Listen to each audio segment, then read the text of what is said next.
The CDC has released new federal guidelines for schools to resume learning in classrooms this fall. It outlines a series of steps for school officials to take as long as the spread of COVID-19 is low. Western Mass News reporter Sarah Grinelli is live in Springfield with what schools could look like come fall. Sarah?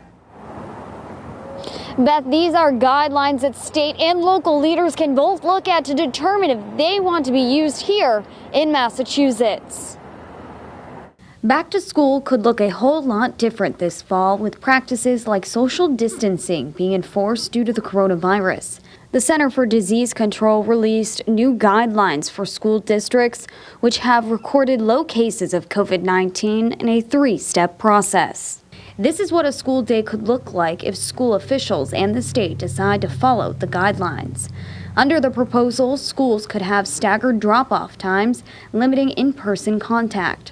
For students on the bus, it's recommended they sit one person per seat or every other row. A big focus is on healthy hygiene. Schools are recommended to be stocked up with soap and hand sanitizer.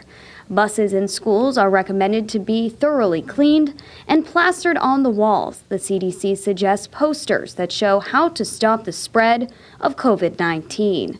The CDC is encouraging teachers and older students to wear face coverings, and under the guidelines, students won't be going on field trips.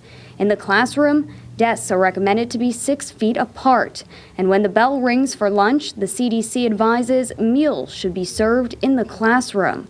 According to the CDC, some amount of community mitigation is needed across all three steps until a vaccine or a therapeutic drug becomes available.